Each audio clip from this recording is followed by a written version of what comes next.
Hello and welcome to another edition of the How to Grow Your E-commerce Business podcast. I'm here with Shane Barker from TraceFuse, and we're going to talk about his business. Shane, you know more about it than me, so would you like to tell us about TraceFuse?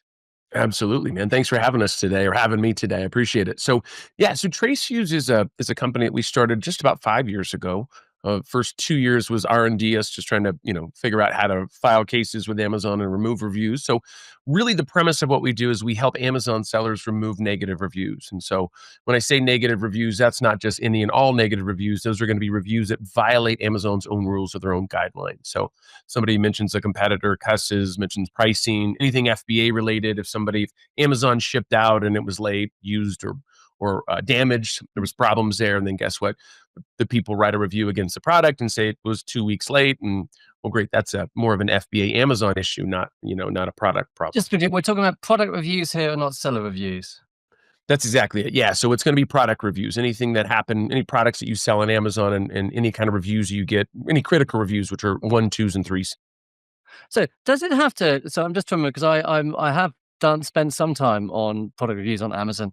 There's a product, the B2B section on the Amazon Seller Central. There's a section about reviews there. Is there a section, if you were to do it manually, is there a way of flagging it, or does it normally go through the Amazon Seller Support? Yeah, so you can report. I mean, that's what they say. The first step is to click the report button, right? If you feel like there's something that violates Amazon's guidelines, then the next thing that you're going to want to do is you're going to want to file a case, right? And you can do that through Seller Central. You can do Brand Registry, Vendor Central. We do escalation emails to Amazon. We do emails directly to Amazon. Those are the main ways that we either file cases or get in contact with Amazon about reviews that need to be removed. So how did you get the idea for this? What inspired you to start? Yeah, great question. So the way that we came up with the idea was I had some friends of mine that were in the Amazon space that, and I say friends of mine, they were clients, but they always kind of become friends over time. And I asked them, "What is your biggest pain point with Amazon? Right? Like, what is the thing that causes you the most stress?" And they said, "Well, really reviews." And so that was intriguing to me, and I was somewhat familiar with the Amazon space, not an expert by any means, and just said, "Hey, well, let's look into this and see if this is something that we can do." I was a little overly confident, thought that we could probably crack the code in a few weeks, a few months. I was quickly humbled very, very quickly, and it took about 2 years for us to figure out exactly how to file cases, which departments. Now, I mean, we've gotten amazing. Now we can look at a review and know where to file, the terminology to use in the case filing, and also the time to wait to let Amazon to respond to the reviews. That's also, or the cases. That's also a really big thing that I think a lot of people miss out on because Amazon has a certain timeline internally on when they should respond to a case filing. So we make sure that we're not trying to push them to respond any sooner than they need to. But on that, let's say it's the 10th day and they were supposed to respond and they didn't, then we're going to be sending up a follow up, or if they close the case, we'll file another case with Amazon. Is it quite a manual pro? I mean, because I know on Amazon, right, they try and automate as much as possible. So in my experience, kind of as we would say in the UK, computer says no.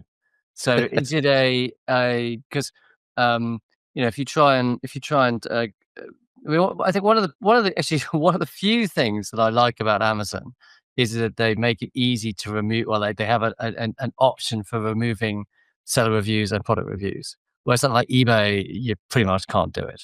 Right, not through eBay. So, is it a manual process on Amazon's side, or is it very automated? So on Amazon's side, I believe they try to automate it as much as possible, but there is a manual component to it. So with what we do, we have things that we can automate outside of Amazon that we do, like using AI to look at reviews and stuff.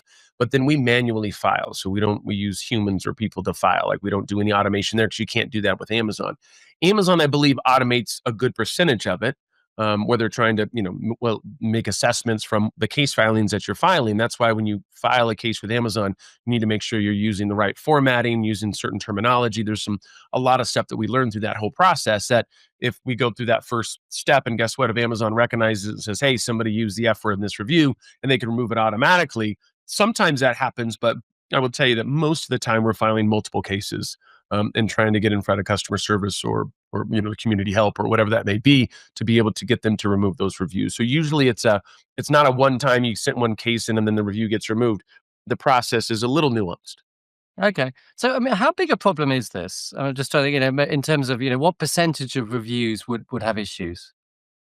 Yeah, great question. So at the end of the day, it can be a huge problem because if you're a seller on Amazon, the review system is the core of Amazon, right? I mean, at the end of the day, like we all, as a consumer, I can promise you that anybody that listens to this, next time you go to Amazon, think about where your eyes go. And the first place you go is the reviews. It just Yeah. is. That's you go and you look and they have terrible reviews. You're not even going to read the description of the product. There's no reason to move forward. So at the end of the day, there's people that have bad products and they get bad reviews. And that's also part of the process. You can't be mad at getting bad reviews. I mean, there's some constructive criticism. There's some good information in reviews when you get them, even if they're bad, to improve products, right? I mean, the first Yeah. product that anybody created is going to be very different than the product they have today. So, I'm not here to remove reviews that are valid, right? That have that have a stance and that you should read and be able to, improve your product because of their suggestions. What we're looking at is really a lot of like fraudulent reviews, people when you're attacked by competitors, that's another thing that we look at. So the main things are things that are against Amazon's guidelines. As I said, cussing, mentioning competitors, pricing, hate speech, mentioning the owner, putting in the address, like putting in links, those are types of things. But then also, we also look at fraudulent buyers accounts, what we call sock puppet accounts. So those are accounts where maybe a competitor or somebody owns a buyer's account and they're buying your products and giving you a 1-star review. And a lot of the times this will happen before Prime Day or Christmas, or we've baked into monitoring program so that now that we can monitor How would those you, moving forward. if it's not proprietary, right? How do you see those? Because I can obviously see the you know, cuss words, all those, the Amazon rules, but those things like, as you say, these fake accounts. Presumably they have bought a product. So they bought a product, or they just left a review, or how do you find those, and how would you deal with them?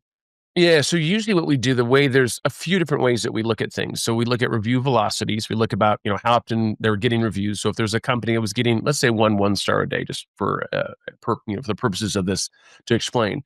Let's say they're getting 1 a day, and then guess what? They started getting 10 a day for five Right. days in a Okay. row, right? Right. And it's not like they had 10 times the sales. So we'd go, okay, that would flag it in our system. We'd go, hey, there's something to take a look at here. When I say there's something to take a look at, we actually have our humans, we train our filers on how to look at these cases or how to look at these reviews and how to file cases and figure out if there's some issues.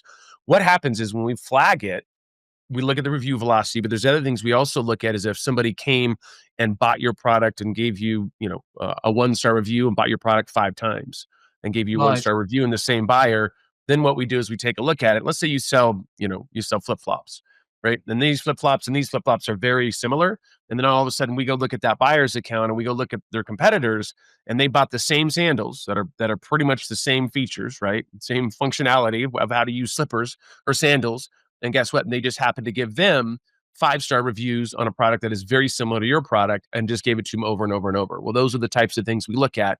Also, the terminology. So, if they use the exact same terminology when they're giving you the review, this is the worst product in the world with 4 exclamation marks, and then they write it again. That would be obviously a VA that bought your product, shipped it to somebody, whoever, someplace in the world, and just copy and pasted the reviews and put them up there. So, there's a Hmm. number of things that flag things in our system that we go and take a look at. But I will tell you, most of the things that we violate or most of the things that we're filing cases on are going to be violation of Amazon's guidelines. That's Yeah, because a I'm lot more guessing it common than must be pretty clean cut, where you can, if someone uses the F word, then it's pretty obvious. But if it's more of a detective work, I'm guessing, got to dig a little Amazon. deeper. My experience with Amazon support people is they answer the question to which they answer the question to which they know the answer, and not the one you actually asked. Yeah, we've had some similar experiences. Yeah, it just sometimes the templates that they use, you're like, "Well, that's not what I asked," but okay, at least I guess you answered. So for us, we just know that that's going to happen, and we're just going to keep filing Yeah, and keep doing things. We just making sure that we're compliant and understanding what they're saying. But at the end of the day, the things that we file with Amazon, we know they're blatantly against Amazon's guidelines. Like, there's no, if they use the F word, nobody's going to look at that and say, well, the F word's not that bad, right? I mean, I think it's okay to yeah, use, on occasion.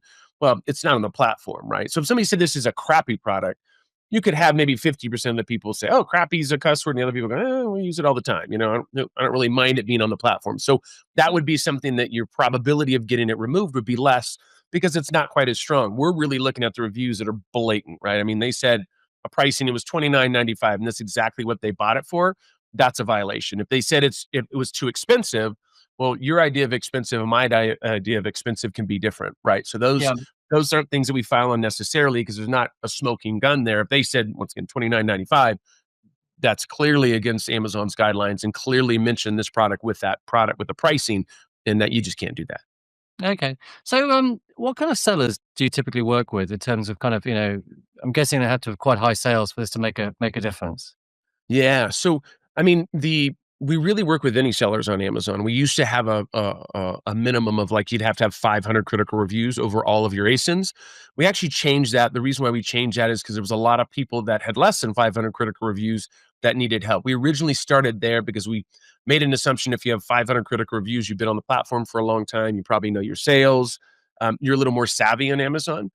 We dropped that down because we wanted to help just really everybody, right? I mean, we wanted people, even if you don't have a lot of critical reviews, the monitoring side of things to make sure you don't get attacked has been, be more proactive than reactive, has been amazing. But I will tell you, our three categories that are our biggest categories are supplements, hands down. Like supplements is nine of our, I mean, we have 600 brands that we work with. Nine of our biggest clients are in the supplement space, and then beauty and then pet. Those are very, especially in the US platform, that's where things can get a little more aggressive. If you sell supplements in like the UK or in Canada, it's not quite as aggressive. And I mean people attacking you when I say aggressive. So, it's a little harder to sell in the US platform because it's a bigger platform, but there's definitely some bad things that happen there where people attack you. And, what happens, the reason why those categories are so big is because these are all products that you're going to use over and over and over, right? If your dog eats dog food, guess what? It's going to probably eat Mhm. every day, right? Beauty, you're putting on makeup or doing whatever every day. And then supplements, in theory, if you're working out, you're using those every day. So the lifetime value of those customers are going to be a lot higher, right? If you love a product and use it for 5 years and you buy it and cost you $200 a month, well, guess what? That's a few $1,000s. So Mhm. what happens is these companies will recognize this, and if you start coming up on their territory on their creatine or their dog food or whatever that is, they'll see that, and then what they'll do from an ROI perspective, not from an ethical perspective, they'll go and attack you. They'll go buy your products and send it all over the world. And you can Google this; it happens. It's happening quite often. And then great when they do that and they just ship it off to somebody else. Now they're a verified buyer. Now they can write whatever review they want, and they know you'll see it in the reviews. They know the pain points. They're say, "Oh, my dog tried this dog food and he threw up and I had to take him to the vet." Well, if I own my, if I have dogs and I want to buy this dog food, well, guess what? I read that. Do I want to take the Pepsi challenge? Do I want to see maybe Yeah. if I can buy this dog food if it'll affect my dog? So that's another thing. We look at reviews that are overly aggressive, like where people are making claims of going to the hospital and I took this creatine and my leg fell off. I'm being a little facetious, but you see crazy stuff. And so we Yeah. look at that and say, okay, that's or making claims that you're a medical professional and you're not. I mean, those are some things that we look at and we say, okay, this is, makes our spider sense tingle. And then we go ahead and try to do a deeper dive into it and see what they've got going on there. Okay. So, what is the process of getting? I think maybe you touched on this already, but how long does the whole? Just step me through the process of getting a review removed.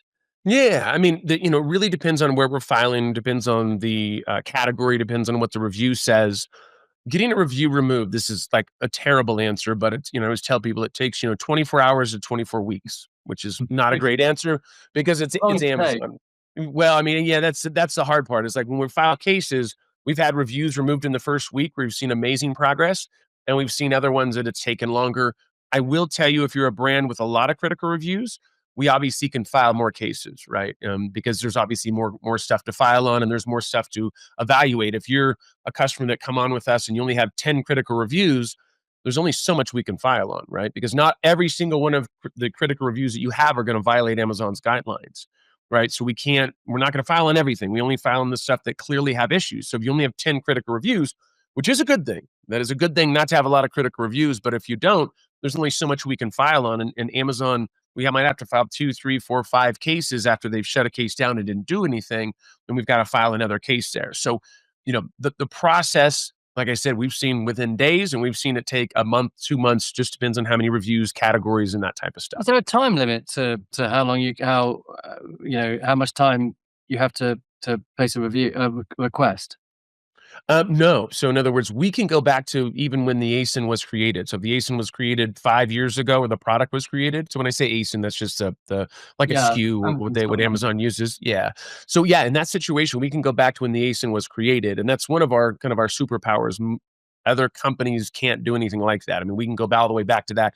We can also get Vine reviews. We can file cases on Vine reviews as well. So just because they're not exempt from using the F word and all this other stuff. So we also can help sellers remove Vine reviews as well.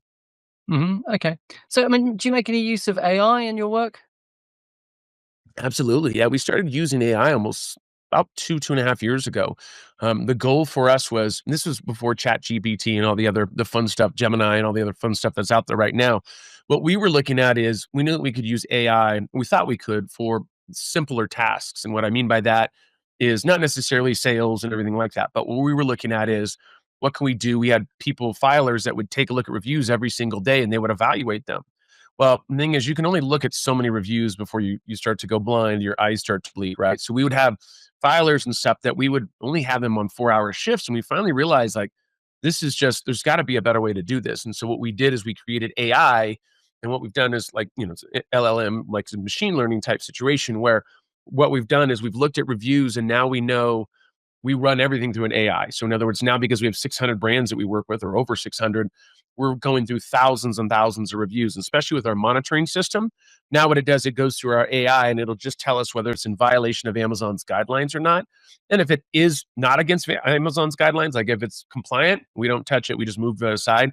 We're only focusing on things that violate Amazon's guidelines. So the AI just helped us disseminate that. So it'll pull out cuss words, it'll pull out dollar signs, it'll pull out specific numbers. We even have databases of competitors, so we can see if they mention their competitors. It's only gotten better and better over time. So we've been really impressed with that, and that really streamlined stuff for us because I'd have to have tons of employees working 4-hour shifts, and then you have this thing called human error that can also happen with AI. We've trained it now; it's gotten so good. It's very impressive, actually. Okay, it is amazing. So, Yeah. what kind of okay, so you get these reviews removed. What kind of performance boost do you see, and how in in what areas do you see the performance boost? Yeah. Yeah. So, I mean, at the end of the day, it's like when reviews affect everything on Amazon. I mean, it affects your PPC costs. It affects, obviously, your reputation. It affects so many different things where you end up. So, we have a thing called the BSR, which is a bestseller ranking. If you start getting bad reviews, that will knock you off your pedestal wherever you're at. It can knock you out of the buy box. Obviously, if you get from a 4.3 to a 4.2, you lose that half a star. So now there's only 4 stars instead of 4.5 stars, which the psychology behind that is we have clients that have lost 10 to 50% of their sales when they came to us because of Oh, that drop from a 4.3 to 4.2. So, really what we take a look at is the categories, every category is different. I mean, in regards to success, how many reviews they have, how many reviews that get removed.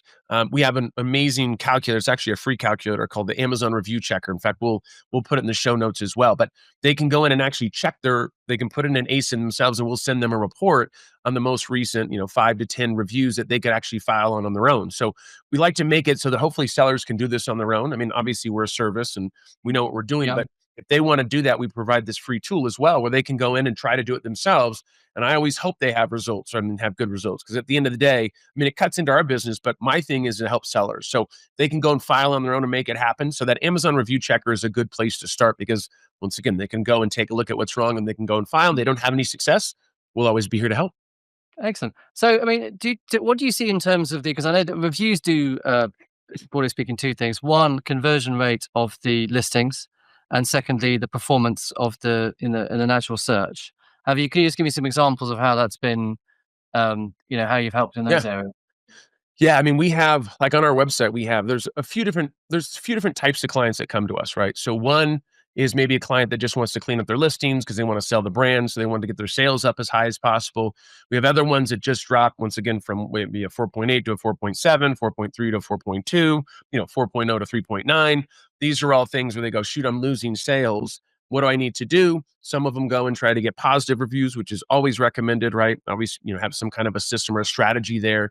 But at the end of the day, when we remove a 1 star, the numbers I've heard different things, but that's anywhere close to 10 to 25 stars.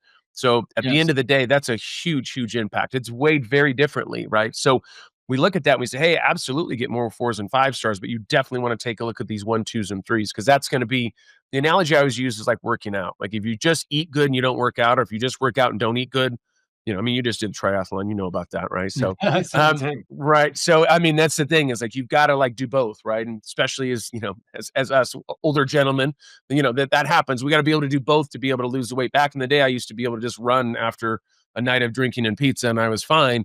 Now it's like, man, I got to really put in some effort. The struggle's real out there. Yeah, you're not wrong there. You're not wrong there. So, I mean, do you find that it's that the clients come to you and is if you got is there kind of preemptive work that people can do about reviews with their reviews? What are the things that they should be doing before they get their house in order before they come to you guys to Yeah, I prevent mean, it from happening? my first thing would be go try to do it on your own. Like, don't there's no reason to hire us if you can knock it out on your own. We have that Amazon review checker that, like I said, we have that link. They can go and try that and go file some cases and see how you're doing there. What you don't want, I mean, my recommendation would be this is that when you're filing those cases, you give Amazon the appropriate amount of time to respond. And then when they don't, you're going to follow up on that and you're just going to keep doing that. You just got to have to ask yourself, how much time do you have to do this, right? Because once again, it's not just click report and file a case and the review gets removed. Like, you do have to stay on top of it. So you're running everything else in your business. It becomes very difficult to be able to do that. And so our goal is to take away the headache of the review thing and filing cases and all that. And obviously we're performance driven, which means they only pay for reviews that actually get removed. So there's So do really you no how do you risk. is that how you charge then? You charge per review Mhm. removed, or what's the Yeah, absolutely. Yeah. So our model in the beginning was, we used to do a retainer. This is right when we started. We didn't do that anymore because it was like, well, let's just do performance driven. And so obviously sellers were like, wait, so first they didn't think we could do it. So, right. And then we're so, well, how about this? If you only pay for reviews that get removed, so there's no risk. And they said, all right, let's do it. Well, guess what? We started removing reviews and they said, hey, this is awesome. So that's probably one of the best decisions we made early on was making it performance driven because we were the first ones to be able to remove reviews on the Amazon space. Like, we paved the way. And so people were skeptical because, nobody wants to get messed up. They don't want anything to happen to their listing on Amazon.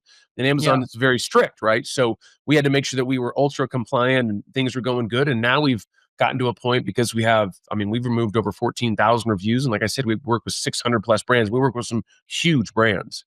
So Yeah. it's been pretty awesome. Okay, so well, look, thanks very much. It's been very interesting hearing about your work. It's one of those things I didn't even realize people did this, but now it just seems like everyone should do it. Well, Um, and that's my recommendation. I always tell people, like I said, try to be more proactive than reactive because reactive means, oh crap, we're losing sales every day, and so that puts another level of pressure.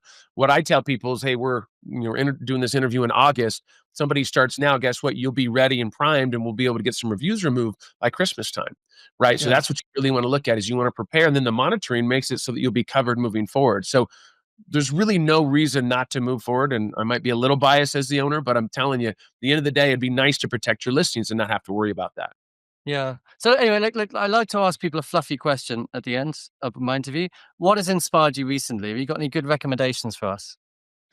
So I do. So just recently, so my fluffy story was, I just turned 50. So, You and this don't look happened. 50. I think it's the You, lighting, have you and got I hair under use the hat? a little bit, not a lot. I got a little bit more. Let's go. Oh yeah, Be yeah. See, proud. we're Be proud. Be yeah. proud, cool man. No, well, I'm gonna have to be. Yeah, there's really no other option for me. So, but yeah, turning 50, I think, was a really pivotal point for me, just having with friends and family over on the weekend, and that was a fluffy moment for me. Just seeing not every, all of my friends and all my family, but at least seeing everybody in one place and celebrating and kind of hanging out and telling good stories and having some fun. So that was kind of an aha moment. I remember thinking as a kid, people that were turning 50, I was like, oh, they're gonna Practically die dead. soon. Yeah, like Practically dead. in my mind, I just was like, and 40, I was like, ooh, that kind of sucks. Now 50, I was like, oh, we're not going to see them anymore. We're going to have to give them longer hugs and hold hands and tell them you love them more. Like, I felt like, honestly, but now, so now I'm 50, No, I'm like, I'm a little talk to me old.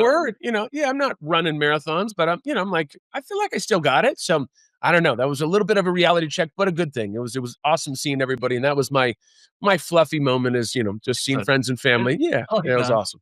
Yeah. So, like, where can people find you online and your company? Yeah, so there's 2 different places. You can go to tracefuse.ai, and that's TRACEFUSE.ai. And then I also have my main website, shanebarker.com. That's ShaneBarker.com. And then you guys can reach out to me at any time at Shane. That's just Shane at tracefuse.ai. That's my direct email. And as I said, you guys can always we have the Amazon review checker. Please check that out. Go try to file on your own. Try to get some of those reviews removed. If you can't do it, once again, we're always going to be here to help. Excellent. Shane, it's been great talking to you. Thanks very much. Good luck for the Thank you future. so much. Thanks, Trevor. Appreciate you, man. Bye bye. Free audio post production by alphonic.com.